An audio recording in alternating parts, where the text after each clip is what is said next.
tere, armsad kallid õed-vennad, minu poolt ka teile. Rõõm olla teie keskel ja nende Krisi sissejuhatavate mõtete aluseks ma lihtsalt tahtsin kinnitust veel öelda, et see on tõsi, et ükski teoloogiline haridus üksi ei anna meile rohkem usku. Ka mina õppisin teoloogiat mitu aastat ja lõpetasin kooli kevadel ja ma võin öelda, et kui ma rääkisin õpingute ajal, oli mul väga palju selle ajal, kui ma läksin õppima, algas väga palju juba ennem seda minu elus niisuguseid sündmusi, mis ma nägin, et hingevaenlane tõstis mu ellu. Et kui sa hakkad otsima sügavamalt Jumalat, tahad teda paremini teenida ja paremini tundma, siis hingevaenlane aktiveerub automaatselt kohe su elus. Siis juhtusid paljud asjad nende õpingute ajal meie pereelus. Ja kui ma tunnistasin kõikidest nendest sündmustest ja nendest imedest, kuidas Jumal need pööras, siis ma võin teile öelda, et seal olid kõik kristlased, erinevatest kogudustest, erinevatest rahvustest. Ja ma nägin ühte asja, et see, mis peaks olema, et kui inimene saab näiteks vähist terveks, et seal peaks olema halleluuja ja selline rõõm Jumala rahva keskel, seal oli tuimus, seal oli leigus. Ja vaadati nagu, nad ei usuks, et need asjad on päriselt sündinud. Et päriselt Jumal ka tänapäeval tegutseb, et Jumal on elav. Ja sellepärast ma ütlen, et igasugune teoloogia õppimine, kui see ei elavda sinu usku, kui see ei vii sind lähemale Jeesusele, siis olgu see olemata parem. Et me võime oma viimsegi usu siis kaotada, kui me ei usu seda, et Jumal tänapäeval veel ka oma sõna kaudu tegutseb, et Jumal on elav, ja et kõik need tema imed ja tunnustähed ei jäänud minevikku, et me oleme täna elava Jumala tegutsemisele tunnistajad, et Jumal on elav ja tegutseb ja kuuleb palveid. Ja see on kõige tähtsam ja see on meie kõige alus.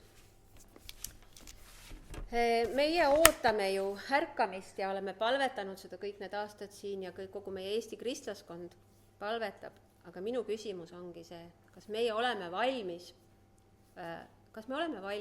ärkamiseks? Kas me kujutame ette seda, et inimesi hakkab nüüd uksest voorima sisse, mis see tähendab, kui nad on näljased Jumalaks? Kas olete seda kordagi endale ette kujutanud? Et nad tulevad ja ütlevad, et me tahame tunda Jumalat. Et nad on kõik siis vajavad hoolt, eks ole. Kui neid tuleb sadade kaupa, kas me oleme valmis selleks? Kas me oleme ise vaimulikult küpsed, et hoolitsema nende vastsündinute eest, kui nad Jeesuse vastu võtavad? Ja see on hea küsida endalt, et kui me palume seda ja Jumal selle palve vastuse toob, sest Jumalal ei ole probleeme palvetele vastata. Ma usun, et ainus põhjus, miks ta seda veel tagasi hoiab, et ei ole õige aeg, et ta peab meid kasvatama veel, et meie oleksime ka valmis. Vahest me palume endale asju, milleks me ei ole valmis. Ka väiksed lapsed paluvad oma vanemate käest asju. Ka 10-aastane öelda, isa, ma tahan, et sa mulle juba auto ostaksid, aga sa ei ole veel valmis selleks sõitma. Siis isa ei anna meile, isa teab, ta on tark. Ja näiteks, kui me mõtlen, et sellel nädalal Kaire postitas oma lammastest pilte seal, et lambad seal poegivad ja kitsed poegivad, siis kui te mõtlete selle peale, kui Kairel on seal paarsada lammast ja igal lambal seal sünnivad tallekesed, eks ju, siis karjane Kaire ei lähe nende juurde ega anna igale lutipudeliga piima, vaid kes hoolitseb nende lammaste eest, lamba ema. Ja samamoodi on see, et Jumal ei ole mõelnud, et siis karjane hakkaks neid olema, meie oleme need lambad, kes siis peame sünnitama tallesid ja nende eest hoolitsema, eks ju. Ja koguduses ka Jumal tahab meid kasvatada küpseteks, et meie ise oleksime valmis siis paljunema, vilja kandma. Ja kui me endalt küsime, kas me oleme täna selleks valmis, siis me oleme teinud juba suure sammu edasi. Nii et kõigepealt, et kui te lähete näiteks, kui teil on mingisugune häda, lähete arsti juurde, siis mis arst kõigepealt teeb? Vaatab teid läbi, kuulab teid, teeb võib-olla vereproovid, uriiniproovid ja siis ta määrab, mis teil üldse viga on. Samamoodi on ka vaimulikult, et kui me tahame hakata kasvama, mõtlema, ma tahaksin nii kasvada Jumalas edasi, siis me tegelikult peame selgeks tegema, et kus me üldse vaimulikult oleme. Millises etapis ma olen? Ma eripedagoogina koolis pean üsna sageli tegema lastele seda, et ma pean määrama nende taset. mõni laps käib näiteks 3. klassis, aga tema teadmised ei ole veel 3. klassi tasemel, tegelikult on ta alles seal mõnes asjas võib-olla 1. klassis, mõnes 2. klassis, ja siis ma pean määrama selle, et kus on see tema reaalne tase, kus ma teda õpetama hakkan.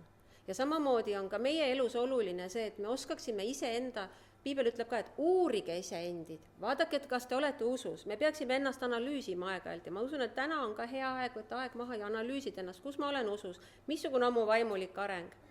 Ja me näeme seda tegelikult ühes kirjakohas ja Urmas paneb meile kohe esimese slaidi. Efesose kirjast loeme Efesose 4 ja 8. salmist alates ja loeme kuni 15. Seepärast ütleb kiri, tema on läinud üles kõrgesse, viies vangi viidud vangidena kaasa ning on andnud inimestele ande. Aga see, et ta on läinud üles, mis on see muud, kui et ta on esmalt tulnud alla maa sügavamatesse paikadesse. Niisiis see, kes on tulnud alla, on sama, kes on ka läinud üles üle kõigi taevaste, et ta täidaks kõiksuse. Juttu on siis Jeesusest.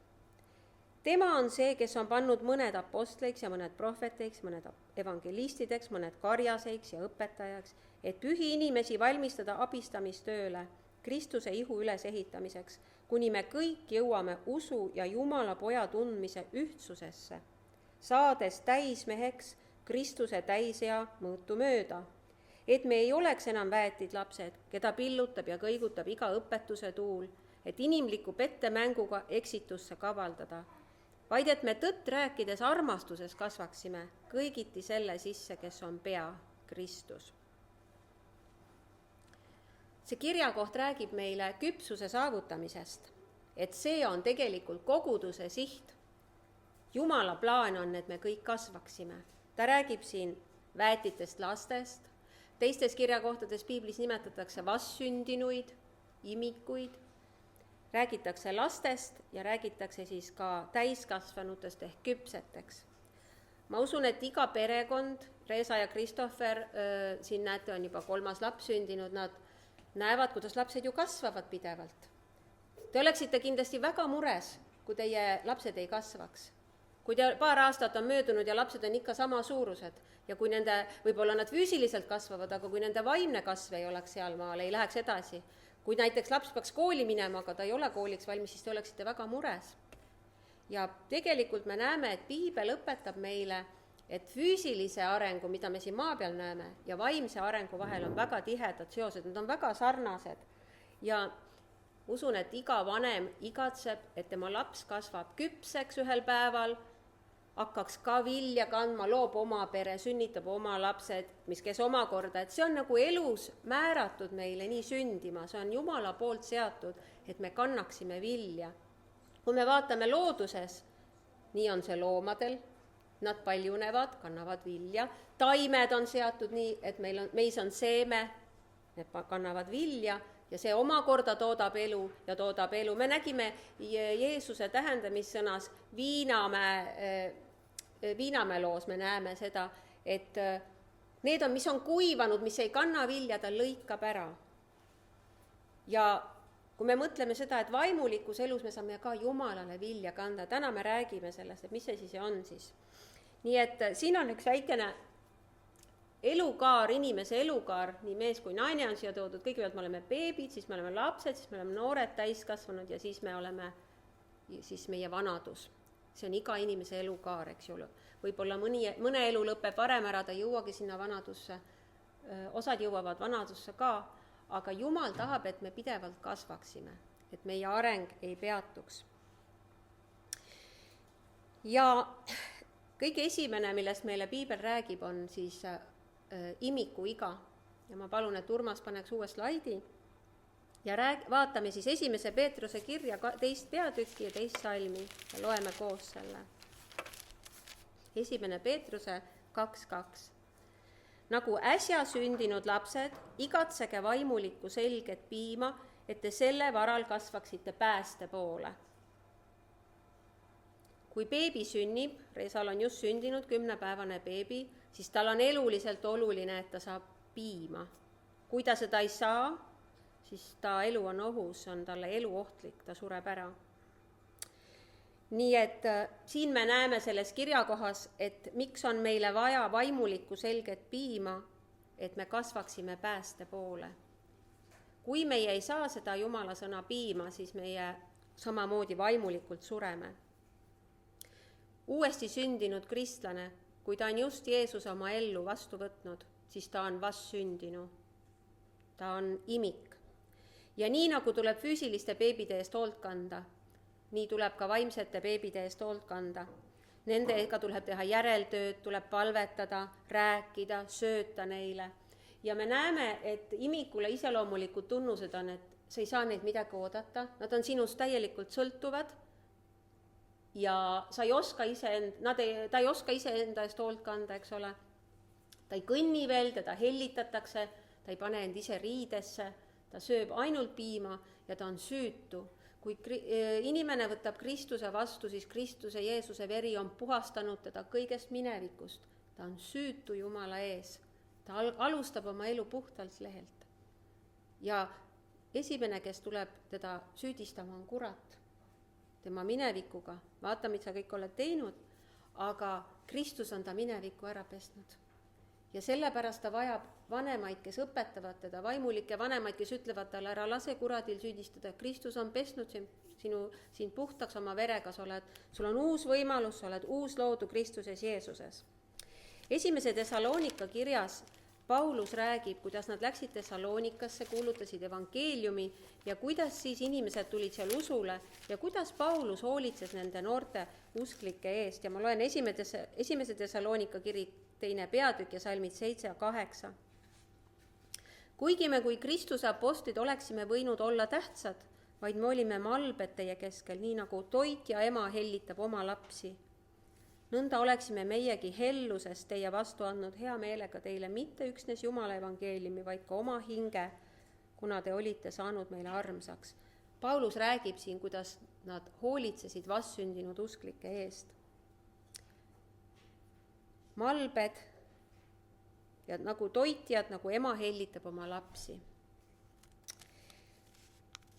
See on väga oluline, et Jumal tahab kasvatada meist vaimulikke emasid.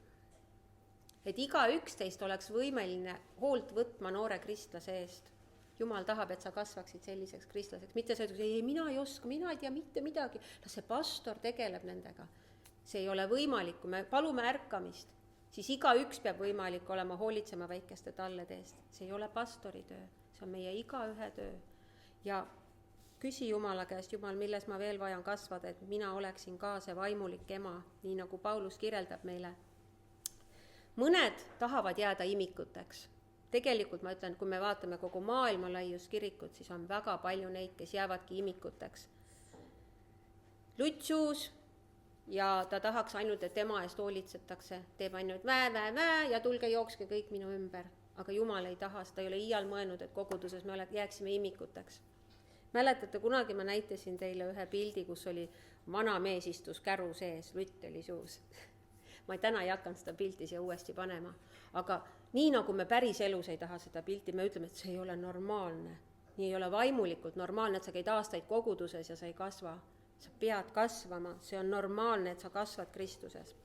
Järgmine on siis imikuiga, või see lapseiga, me läheme imikueast lapseikka. Laps hakkab ju kõndima ja ka lapse eas on sellised tunnused. Aga ennem kui me neid tunnuseid loeme, ma loen teile Efesuse kirjast. Jumala sõna ütleb meile 4. peatükist ja 14. salmist, et me ei oleks enam väetid lapsed, keda pillutab ja kõigutab iga õpetuse tuul, et inimliku pettemänguga eksitusse kavaldada. Lapse iga on ka vaimulikus elus üks periood meie elus, aga Jumal ei taha ka, et sa lapse ikka jääksid. Ja vaatame, mis need lapsele iseloomulikud tunnused siis on. Püsimatus. Lapsed alustavad palju asju, aga nad ei vii neid lõpuni. Teevad natuke aega ja siis väsivad sellest ära, tüdivad ära, jätavad selle. Lastele peale ei saa loota, nad ei suuda veel vastutust kanda. Lapsed on väga mõjutatavad. Nad otsivad teiste kiitust, tahavad olla teiste meele järgi. Lapsed on ka tujukad. Kui miski, mis ma nüüd ütlen, ei lähe kokku, siis Reesa ja Kristofer, just värsked vanemad, siis parandage mind. lapsed on väga kõikuvad. Ta ei tea, mis on tema tegelik identiteet Kristuses. Ma räägin siin nüüd vaimsetest lastest. Et nad ei ole veel õppinud tundma, kes nad on Jeesuses, Kristuses, mis Jumal on neile andnud. Nad solvuvad väga kergesti. Nad ei talu vaimset pingutust. Nad on rahutud ja kergesti lähevad ärevaks. Soovivad pidevat tähelepanu. Lapsed tahavad sageli täiskasvanu õigusi endale saada, kui nad ei suuda kanda seda täiskasvanutele omast vastutust. Sageli lapsed vihastavad, kui ei tehta nende tahtmise järgi. Nad on ka väga uudishimulikud. Topivad oma nina igale poole, sinna ka, kus ei peaks. Ja ka vaimulikud lapsed on sageli uudishimulikud. Jumala sõna õpetab meile, et me ei ajaksime omi asju ja ei topiks oma nina teiste asjadesse. Õpiksime olema tasa ja ajama omi asju, et me ei topiks võõrastesse probleemidesse oma nina. Siis ka jutukus on lastele omane. Nii, mul on seal teine slaid, läheb edasi, jah. Lapsed on väga jutukad. Pole õppinud veel vaikuse väärtust. Ja õpetussõnade 10.19 ütleb, et kus on palju sõnu, seal ei puudu üleastumine. Ja koguja 5.2 ütleb, et paljudest sõnadest kostab albi hääl. Lapsed lobisevad kogu aeg, ei oska tasa olla. Ja need, kes palju räägivad, need on süüdi tavaliselt 3 patus ja need 3 pattu on takistuseks meie vaimulikule kasvule. Esiteks tagarääkimine, teiseks tühja jutu ajamine ja 3. kergemeelsus. Mis asjad need on? Vaatame neid korra üle. Tagarääkimine on selline, kus inimeste vigade ja puuduste üle räägitakse ja arutatakse ja seda inimest ei ole kohal. Tühja jutu ajamine on see, kui me räägime ainult iseendast. Kergemeelne jutt, see on selline nalja tegemine ja lobisemine ja veiderdamine, ja mis ei ole sobilik, tühised naljad ja lõõpimine. Efesose 5.4 ütleb, samuti riivatus ja rumalad sõnad ja sündsusetu lõõpimine ei sobi teile, vaid selle asemel olgu tänu. Jumalal on plaan, et sina kasvaksid välja lapse east, et tuua sind paika, kus ei ole sind enam nii kerge häirida ja segada ja haavata. Jumala plaan on, et kui sa kõik need arenguetapid imikueast kasvad lapse eas, et sa jääks sinna pidama, vaid kasvaksid sa edasi täiskasvanu ikka. Me lugesime Efesose 4 peatükis siit, et me tõtt rääkides armastuses kasvaksime kõigiti selle sisse, kes on pea Kristus. Ja ta ütleb siin salmis 13, et saades täismeheks Kristuse täisea mõõtu mööda. See täisiga on siin mõeldud, et me oleksime siis küpsed, täiskasvanud. Ja lähemegi siis viimase selle mehe ja tunnuste juurde. Tohid küsida? Jah. Üks asi on hea ka laste juures. Jaa, laste juures on palju häid asju. Jah. Peab olema see laste usk. Just. Nad usuvad kõike, vaata, nad ei kergesti mõjutatud ja nad on avatud ja siirad. Jaa, et see kindlasti on selline, mida Jumal meilt ootab. Aga üks asi on lapselik siirus ja usk ja teine on selline naiivsus, mis lastel on, mida täiskasvanud ja küpsel inimesel ei tohi olla, et ma kõik ei usu, mis mulle räägida 100%, et mul oleks analüüsivõime, et ma oskan vahet teha. Ja seda lapsel ei ole sageli. Laps võtab kõike vastu, mis talle räägitakse, ka seda negatiivset, mis talle räägitakse, samamoodi ta võtab vastu, eks ole. Ja ta ei oska seda eristada, mis on nüüd õige, mis on vale. Nii, aga mehe iga siis, et mehe ja tunnused on see, et maistele asjadele vähese tähtsuse omandamine. Ja ma natukene ütleksin selle mõtte lahti, et me ei saaks valesti aru, et mitte see, et kui me oleme nüüd Kristuses küpseks saanud, et siis me üldse tähelepanu käime nagu silmaklappidega siin maises, mitte seda. Aga Jumal on öelnud, et ta on kõike seda maailma andnud meile tarvitada. Et me kasutaksime seda maailma, aga me ei omaks. Kui te näete inimeste juures seda, kui tihti nende süda klammerdub maiste asjade külge, nad teevad oma elus tööd, nad näevad vaeva terve elu, et omada seda maist. Aga nad ei saa aru, et see maine elu on ajutine. Ja ma mõtlen siin just seda, et küps kristlane kasutab kõike seda, mis siin maailmas on. Ta mõistab, et see on Jumal antud kõik meile kasutamiseks, aga nende süda ei ole kinni selles. Ta teab, et tema kodumaa ei ole siin, vaid ta otsib paremat kodumaad. Siis üks asi, mis iseloomustab küpset kristlast, on see ükskõiksus kriitika või kiituse suhtes. Ja ma tahaksin teiega koos vaadata siin ühte kirja kohta, kus Paulus räägib endast. 1. Korintuse kiri, 4. peatükk ja salmid 3-4. 1. Korintuse 4, salmid 3 ja 4. Paulus ütleb, aga see on mulle tähtsusetu, kui teie mõistate minu üle kohut või teeb seda mõni inimlik kohtupäev.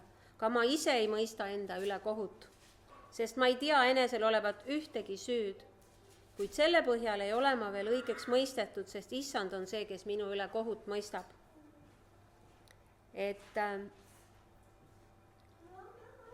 Nagu te panite tähele, laps on see, kes on kriitika suhtes kergesti ärrituv, võtab seda südamesse, on solvunud, vihastub isegi selle peale. Aga kui sa oled Kristuses küpseks kasvanud, siis sa oled inimeste suhtes armulisem, andestavam, saad aru, et inimesed, ma toon näite teile, aga minu kohta on siin käina peal väga palju selliseid jutte räägitud. Näiteks üks jutt oli see, et ma olen Urmasel teine naine ja mul oli esimesest abielust üks laps ja inimesed on väga fantaasiarikkad. Sellepärast, et me ei saa inimeste suud sulgeda. Aga kui ma nüüd laseksin sellest ennast haavuda, ütlesin, oi, ma ei tee üldse siin mingit vaimulikku töö, ma pean pillid kotti minema, lähen paremasse paika, kus mind niimoodi rängalt ei solvataks. Me ei saa võtta, inimesed räägivad, me ei saa inimeste suid sulgeda. Inimesed räägivad palju halbu asju ja panevad palju juurde ka veel sinna. Tähtis on see, et mina tean, et minu süda on puhas Jumala ees. Mis on minu vahekord Jumalaga? Ja sellepärast võib tulla meile kiitust, võib tulla meile kriitikat, et ka kui tuleb kiitust, et see ei ajaks meid uhkeks. Küps kristlane ei lase sellest ennast minna teise äärmusesse. Me teame väga palju Jumala sulaseid, kes on läinud uhkeks, kes on kaotanud oma teenistuse, eriti Ameerikas meile on ju jõudnud neid küll ja küll.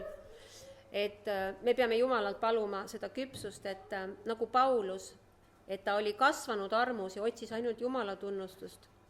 Ja teda ei mõjutanudki see, mis teised temast mõtlesid ja teda valitses armastuse käsk. Me näeme Paulust, et ta kogues väga palju ka pettumust kaastööliste suhtes. Me loeme kirjades, kuidas ühed või teised need Jumalariigi töölised jätsid teda maha.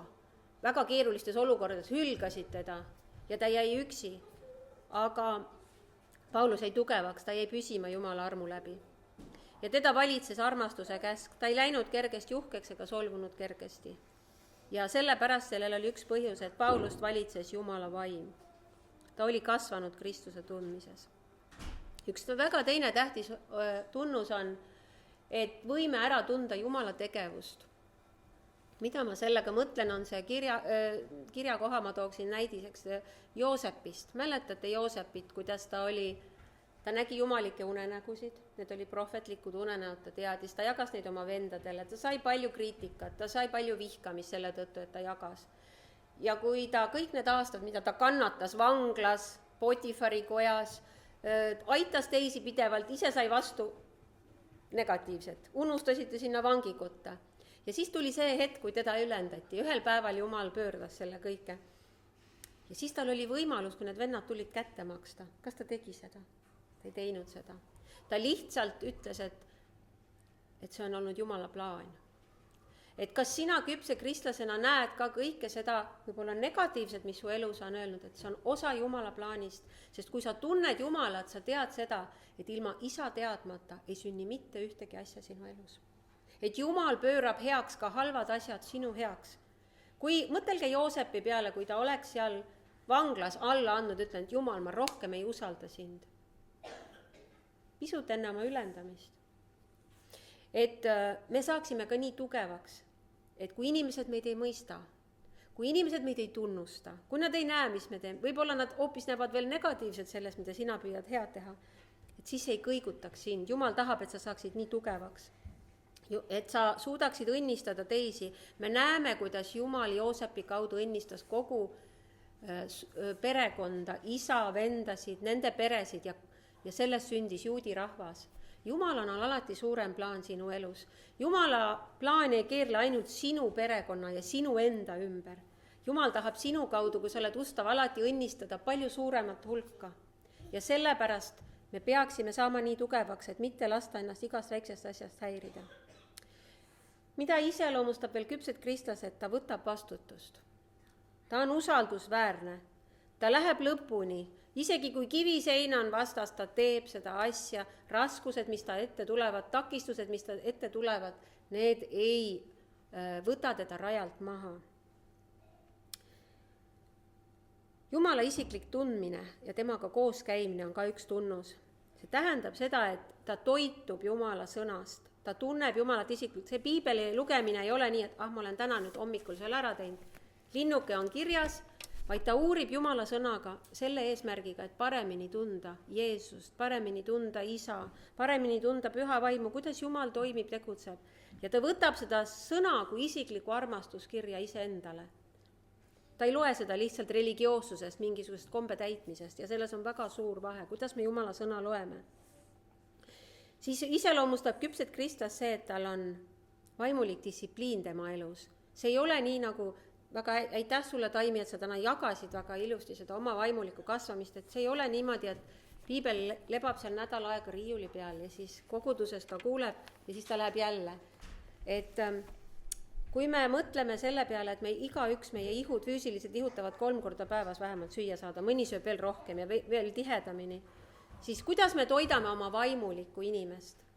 Kas me talle ka korralikult süüa anname? Kas me palvetame? Kas me loeme regulaarselt Jumala sõna? See on meie kasvu alus. Kui me seda ei tee, siis me ei ole arene, siis me kasv pidurdub, siis me oleme kängunud, alatoidetud. Nii et küpsel inimesel on see distsipliin välja kujunenud. Ta on seda teinud.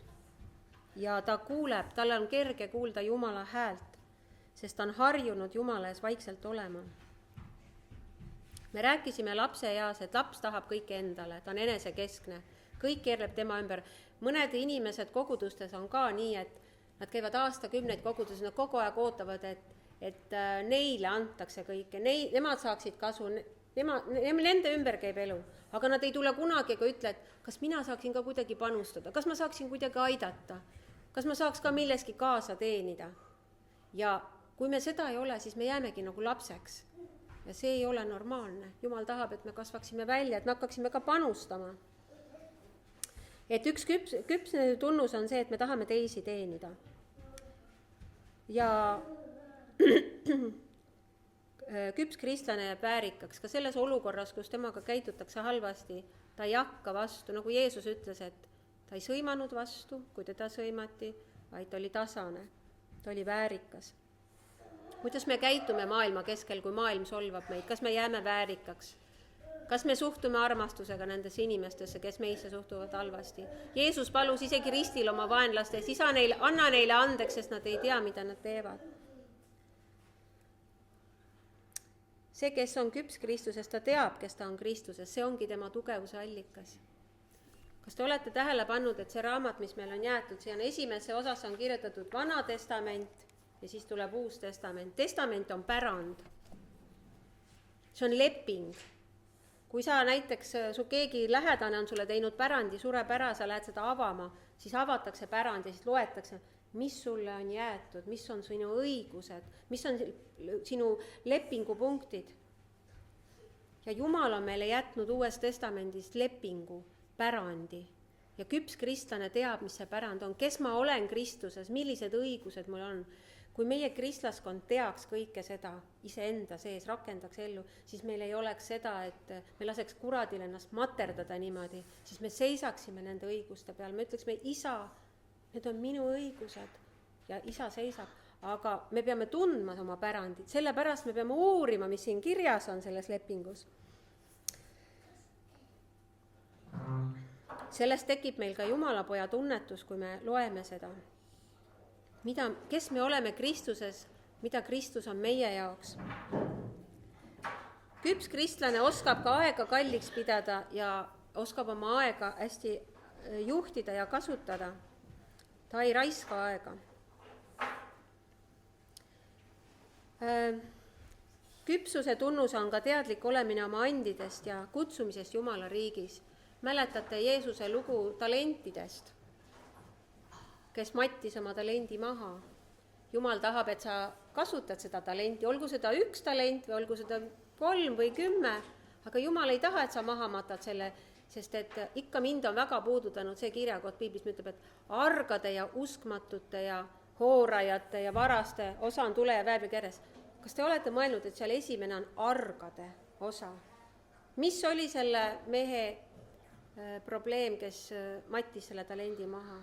Ta ei uskunud, tal oli vale pilt Jumalast, ta arvas, et ta on karm ja valiv ees ja ma arvan, et ta oli arg, ta kartis ja siis ta mattis selle maha. Kui palju meie ütleme, ma kardan, ma ei oska, ma ei julge ja matame selle anni, me ei asu välja usus, ei astu välja üldse, et hakata oma andi kasutama. Et Jumal tahab, et me oleksime esiteks teadlikud, mis annid ta meile andnud on ja siis, et me kasutaksime oma ande Jumala riigis, et teenida teisi nendega. Me rääkisime, et laps on väga enesekeskne kõik mulle. Küps kristlane vastupidi, ta tahab anda. Ta annab oma aega, ta annab oma raha ja ta usaldab Jumalat. Ta pigem teenib ise, et anda välja, sest õndsam on anda kui saada. Ja ilma, et ootakse teda, märgatakse ja tunnustatakse selle eest. Ja küps kristlane siis käib armastuses. Et kui meil on alles riidu ja lahkmeelt ja kadedust ja siis me oleme lapsed alles. Aga kui me käime armastuses, siis me oleme saanud küpseks Kristuses. Kui me tunneme, et meil ei ole armastus, siis Jumala sõna ütleb Rooma 5.5, et Jumala armastus on püha vaimu kaudu meie sisse välja valatud. Igal ühel meile on antud see armastus Jumala poolt, kui me saime usklikuks. Mõni kasvab armastuses, mõni ei kasva, seda on vaja rakendada, seda on vaja hakata kasutama. Mida rohkem sa seda kasutad, seda rohkem sa käid armastuses. Küpse tunnus on ka see, et kogudus on ka väga tähtis osa küpse kristlase elus. Et kui sa ei ole küps Kristuses, siis kogudus on niisugune üks kõrvalprodukt su elus. Aga kui sa armastad Jeesust, siis kogudus on Jeesuse ihu ja Jeesus on koguduse pea. Nagu ma ikka olen öelnud teile, ei saa armastada pead ilma ihuta. Reesa ei ütle Krissile, et kuule, su pea mulle meeldib, aga su ihu mulle ei meeldi. Sellest ma ei hooli. Et samamoodi on Jeesusega, et me ei saa öelda, et me armastame Jeesust, aga kogudusse suhtume ükskõiksusega. See ei ole võimalik. Siis me oleme kuskil vaimulikus kasvus kinni jäänud. Nii, küps kristlane on valmis õppima, tal ei ole sellist hoiakutega suhtumised, ma tean kõik juba, mul pole mitte midagi enam vaja, ma olen nüüd juba tark küll, vaid ta leiab, et tal on alati arenguruumi. See on nagu elukestev õpi, nagu Taimi ütles täna ilusti, et oi, mul on veel palju areneda, mul on veel palju kasvada ja Piibel ütleb ka, et sellel päeval, kui Jeesus tuleb järgi, meie areng lõpeb, meie see küpsus lõpeb, siis me oleme valmis ja täiuslikud, aga nii kaua, kui me siin maa peal on, meil on alati midagi õppida. Meil on alati arenguruumi. Ja nii nagu Krissi küsimus oli ennem, et väiksed lapsed, et nemad ei erista õiget ega valet, nad usuvad siiralt kõike, mida neile räägitakse, olgu see isegi halb asi. Nendega on kerge manipuleerida, siis küps kristlane, tema eristab head ja kurja, õiget ja valet, sellepärast, et ta tunneb Jumala sõna. Ta oskab tunda ära valeõpetused. Sest valeõpetused on väga kavalalt üles ehitatud. 90% nendest on tõde ja 10% on vale. Võtame näiteks Jehoova tunnistajate õpetus, mis tundub nagu väga õige õpetus. Seal on ju nii palju Jumala sõna on seal ja käsitletakse, aga kui sa ei tunne isiklikult Jumala sõna, siis see on nagu ämblikuvõrk, mis sinu ümber mässitakse ja sa oledki seal valede võrgus, sest kui sa piiblit ei tunne, siis sa ei oska ära eristada seda 10% ja 90%. Ja küpsel kristlasel on siis üks tunnus veel, et need välised raskused ja olukorrad, mis tema elus ka tulevad, need tulevad kõikide inimeste ellu. Aga eriti tulevad need sinu ellu siis, kui sa tahad Jeesusele lähemale saada, siis need ei kõiguta, need ei hoia teda tagasi. Ta teab, kellelt need tulevad, ta teab, et need ei ole mitte isa käest, vaid need on hingevaenlaselt. Ja sellepärast ta jääb püsima oma osaduses Jumalaga. Ja ta on tasakaalukas. Hebra 10.25 ütleb ka, et ärge jätke maha oma koguduse kooskäimisi seda enam, et te näete seda päeva lähenevat. Mis päevast on seal juttu? See on Jeesuse tagasitulemine. Me peame suureks kasvama, me peame maistest asjadest panema Jumala esikohale. Ja me peaksime koguduses käima just sellepärast, et me armastame Jumalat ja me tahame teda ülistada. Aga kui me paneme oma elus materiaalsed asjad esikohale, siis me anname ka oma lastele väga vale eeskuju. Ja ühel päeval võib osutuda, et meie vale eeskuju on põhjuseks sellele, miks meie lapsed ka lähevad, kaotame oma lapsed vaimselt, et nad lähevad Jumalast eemale. Õpetussõnade 22.6 ütleb, et juhata poiss ta tee peale, siis ta ei lahku sellelt ka vanas eas. Otsusta oma südames panna vaimsed asjad esikohale ja pane Jumal oma enda elust ettepoole. Siis oled sa õnnistatud vaimselt ja paremas seisus füüsiliselt, nii sina kui su pere. Ära erista, et nüüd on mul vaimulik elu, vaimsed asjad ja nüüd hakkab minu isiklik elu. See eristamine on vale. Kogu meie elu, mis me iganes teeme, oleme me kodus, suhtleme oma emaga või lastega või naisega või teiste pereliikmetega. Kui ma olen tööl, suhtlen seal maailma inimestega. Igal pool on üks vaimulik elu, sa ei saa eristada, et kui sa kogudusse tuled, siis sa oled teistsugune ja kui sa maailma keskelt, sa oled teistsugune. Kui sa kodus oled, see on minu privaatala, nüüd ma olen hoopis teine. Sa oled igal pool üks ja seesama. Pane igal pool need vaimsed asjad ettepoole. Ja 1. Korintase 13, salm 5 on meil armastuse ülistus, terve see peatükk, aga 5. salm ütleb, et ta ei käitu näotult, ta ei otsi omakasu, ta ei ärritu, ta ei jäta meelde paha ja tal ei ole rõõmu üle kohtust. See iseloomustab ka küpset kristlast, et küps kristlane ei pea arvet kurja üle, mis talle tehtud on ja ta ei pane tähele seda kannatatud ülekohut. Ja parim eeskuju selles on meile Jeesus. Ka Paulus, Jumala sõnast. Et oluline on, et me käime koos isaga. Matteuse 6:25-34 Jeesuse mäejutlusest räägib meile sellest kirjakohast, et kristlastele teate selles, et ärge muretsege, mida selga panna, ärge muretsege toidu pärast, eks ju. See kirjakoht ei ole maailma inimestele, see on tegelikult kristlastele, sest seal on öeldud, et teie taevane isa teab ju kõike seda. Ta teab teie vajadused, ta toidab teid. Ja kuigi Jumal on loonud kõik inimesed, siis Jumal ei ole ometi kõikide inimeste isa. Ja seda on meil kristlastena väga tähtis nagu aru saada. Et kuigi Jumal on loonud kõik inimesed ja ta tahaks olla kõigi isa, siis ta ei ole kõigi isa. Mõnedele inimestele isa on näiteks kurat. See tähendab, et kõik ei ole isa lapsed. Ja Johannese 8:44, see on üsna tähtis kirjakoht seda selgitamaks, sellepärast ma loen teile ette siit piiblist selle. Johannese 8:44, need on Jeesuse sõnad.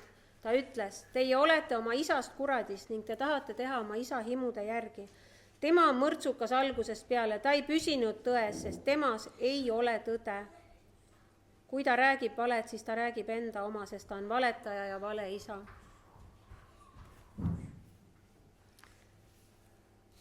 See tähendab seda, et kõik inimesed ei ole isa lapsed. Meie, kes me oleme Jeesuse Kristuse vastu võtnud, piibel ütleb, et nüüd te olete saanud Jumala lasteks. Jumal on teile meelevalla andnud saada Jumala lasteks. See on eriline eesõigus, kingitus. See on uus positsioon.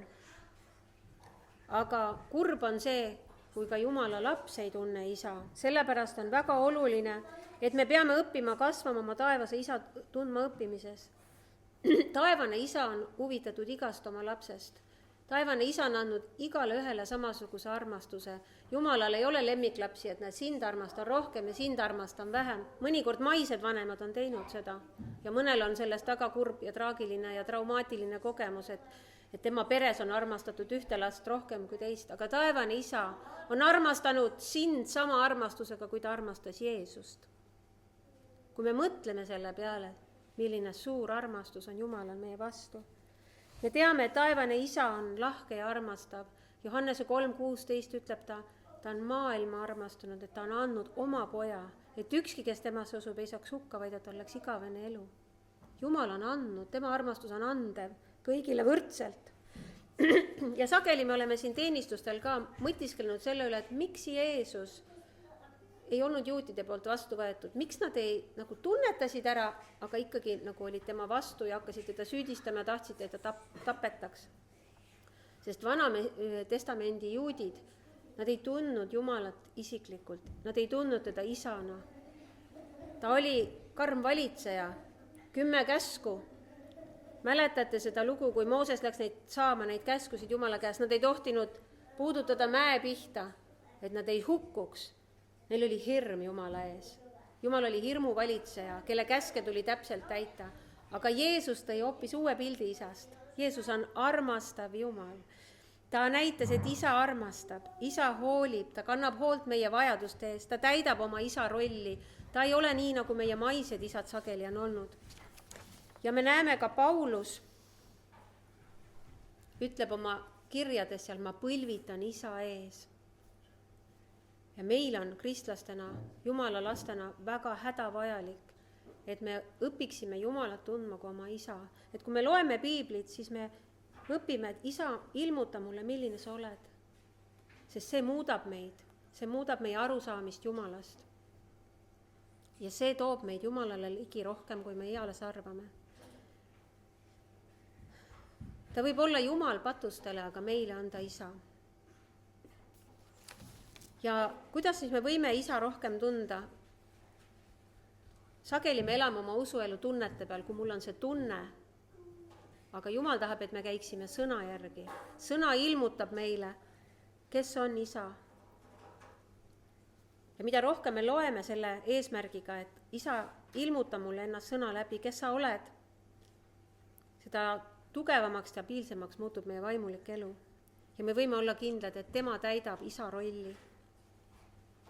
Ära siis tõmba paralleele oma maise isaga. Usu sellesse, et Jumal armastab sind nii, nagu ta armastas Jeesust. Ja kui me saame täidetud Jumala armastusega, kui me kogeme seda Jumala armastust isiklikult enda suhtes, siis me hakkame ka ise armastuses käima. Teate, et meil ei ole inimlikult armastust teiste vastu. Kõik armastus, mis meil teiste vastu, me saame isa käes, sest isa on püha vaimu läbi Jumala armastuse meie sisse valanud. Ja siis me võtame Jumala sõnast vastu kõike seda hoopis teistmoodi, kasvades. Paulus andis apostlite tegude 27. peatükis imeliselt ühe tunnistuse enda, nagu usutunnistuse. Ma loen teile selle ette, apostlite 17, 21-25 salm. Kõigil ateenlastel ja seal elavatel muulastel ei olnud ju muuks aega, 27, apostlite 27 ja salmid siis 21-25. Kuna kellelgi ei olnud enam mingit tahtmist süüa, siis tõusis Paulus nende keskel püsti ja ütles, mehed, te oleksite pidanud minu sõna kuulama ja jätma Kreetalt merele minemata, siis te oleksite vältinud seda hädaohtu ja kahju. Nüüd ma aga manitsen teid olema julged, sest ükski hing teie seast ei hukku, hukkub vaid laev. Täna öösel seisis minu juures selle Jumala ingel, kelle päralt ma olen ja keda ma ka teenin, ning ütles, ära karda, Paulus, sa pead jõudma keisri ette ja vaata, Jumal on sulle kinkinud kõik su kaasreisijad. Seepärast, mehed, olge julged, sest ma usun Jumalat, et kõik läheb nõnda, nagu mulle on räägitud. Selles lühikeses kirjakohas, selles laeva hukkus, kui nad olid, Paulus sai sõna Jumala käest, tal oli isiklik suhe Jumalaga, ta tundis isiklikult isa. Ja ta ütles meestele, mina kuulun Jumalale, siin salmides, ma teenin Jumalat ja ma usun Jumalat. Ja see võiks olla ka meie tunnistus, et me jõuame sinna sellele sisemisele sügavale veendumusele. Ma kuulun Jumalale, ma teenin Jumalat, ma usun Jumalat. Me näeme 1. Korintuse 10:32 sellist jaotust inimeste kohta, et on olemas juudid, kreeklased ja Jumala kogudus. Juudid on siis juudi rahvas, kreeklased sümboliseerivad kõiki paganrahvaid, kõiki teisi rahvusi peale juutide ja siis on kolmas kategooria Jumala kogudus. kas pole huvitav? Jumal on kutsunud sind Jumala kogudusse. Ta on kutsunud sind pagan rahva hulgast välja, päästnud sind, et sa oleksid Jumala koguduses. Ja Paulus toob esile veel ühe jaotuse piiblis, mida ma tahaksin ruttu läbi käia, see on loomulik inimene, lihalik inimene ja vaimne inimene. Ja need on samuti seotud meie maise kasvuga ja et me kõik ühtemoodi aru saaksime, kuidas piibel õpetab meile nendest, siis need on seotud ka väga palju nagu selle lapse imiku ja lapse ja siis ka selle vaimse inimesega. Ja vaatame, piibel räägib meile loomulikust inimesest, lihalikust inimesest ja vaimsest inimesest ja ma palun, et Urmas paneks järgmise slaidi. Nii, loomulik maine inimene, et mis on tema, kes see on, kellest piibel räägib, kui te loete Jumala sõna, siis te puutute selle mõistega kokku. Maine inimene on see inimene, kes ei ole tulnud surmast veel ellu. Ta on vaimselt surnud, ta ei ole uuesti sündinud, ta ei ole Kristust vastu võtnud. Tema tarkus on maine ja loomulik ja loomulikku inimest motiveerivad teemonid, teda valitseb saatan. Ja saatan on jumalaks ja ta on, kohe ütlen edasi, ta on pimeduse riigis ja saatan ning teemonid valitsevad teda, kas rohkem siis või vähem, oleneb, kui palju inimene on ennast nende saatanlikele jõududele avanud. Eile õhtul sain kõne oma tädilt, kes on usklik, kes läks hooldama minu ema õde, kes elab Tallinnas ja kes on avanud ennast aastaid igasugustele pimeduse jõududele, nõidustele, igasuguste New Age õpetustele ja on jõudnud oma elus nüüd tänu sellele sellisesse etappi, et on täiesti teemonistest seestunud. Ja mu usklik tädi helistas siis, et mida ma teen. Ma olen siin korteris, ta sõimab mind, ta räuskab mu peale, ta karjub mu peale, ajab mind välja. Ta läks teda teenima, et teda aidata pärast südameoperatsiooni. Ja see on see, kust me võime näha, et kui me tegeleme valede asjadega, avame ennast valedele, käime nõidade sensitiivide juures, tegeleme mingisuguste New Age õpetustega, siis me võime väga kurvalt lõpetada oma elu. Tema tegi seda aastaid. Ta ei ole uuesti sündinud kristlane, nii et teda valitsevad siis saatan ja teemonid, kas rohkem või vähem. Ja piibel ütleb Efesose kirja 6. peatükis 12. salmis, et selle maailma pimeduse valitsejad siis on tema üle. Ja mis teda siis üldse elus motiveerib liha ja füüsiline inimene ja ta ei võta vastu vaimulikke asju, ka mina olen oma tädile kuulutanud evangeeliumi, sest ta ei saa nendest aru, need on talle rumalus. Kõik tema teadmised, mis tal on tulnud tema 5 meele kaudu ja see on kõik, ta ei ole kogenud, siis need 5 meelt on nägemine, kuulmine, haistmine, maitsmine ja puudutamine. Tema meeled valitsevad tema mõistust ja ta ei saa piiblist aru. Ja ta käib täpselt selles maailma ajast õhuvalla vürsti järgi, nii nagu Efesose kiri räägib, ja kes on tegev siis sõnakuulmatute laste seas. Kui inimene mässab Jumala vastu, ta ei ole temast huvitatud, ta lükkab ära, siis kurat juhib tema elu. Ja täidab siis teda liha ja meelte himusid. Ta on loomu poolest vihalaps ja mõistke, et see loomulik inimene, tal ei ole mingit positsiooni, ta on tegelikult kuradi ori. Ja ma usun, et me kõik teame, millest me räägime, kui me oleme maailmas olnud, eks ju, kuradi tõugata, lükata. Nüüd järgmine kategooria, keda piibel esile toob, keda Paulus räägib kirjades palju, on lihalik inimene. Kes see inimene siis on? See inimene on uus loodu. See on inimene, kes on palunud Kristuse oma südamesse, uuesti sündinud, aga ei ole arenenud ega kasvanud. Ja ta võib jääda ka sellisesse olukorda, sellisesse lihalikku olukorda kogu eluks, kui ta ei hakka kasvama. Ja tegelikult ta ei pruugigi siis kaugemale areneda üldse sellest imikueast. Teda valitseb samamoodi ihu, tema füüsilised meeled, mitte tema vaim. 1. Korintuse 3. peatükk, 1-3 salmi räägivad sellest, et ta on imik Kristusest, ta ei ole vastsündinu, aga ta on imik, teda valitseb lihameeled, ta on ihust valitsetav ja elab oma elu nii nagu loomulikud inimesed, need, kes ei ole uuesti sündinud. Piibel räägib ühes kohas veel, ütleb ka Paulus, et nad elavad Kristuse risti vaenlastena. Need on kristlased, kes ei ole kasvanud vaimulikult. Nad ei ole õppinud armastuses käimist, ei ole õppinud armastuse käsku ja märgiks nende elus on riid, kadedus, lahkmeel, vaidlus, tagarääkimine, kibedus, need on kõik märgid uskliku alaarengust. Ja mis seda põhjustab? Isekus, nad on õrnatundelised ja haavuvad kergesti, nad on imikud Kristuses, ei kasva. Ja nad vajavad Jumala sõna piima, nad ei ole, mis neile Kristuses kuulub, millised on nende pärandi osa. Et nad on Jumala lapsed, et kõik, mis on Jumalal, kuulub ka neile. Ja siis räägib Paulus veel 3. kategooria on vaimne inimene.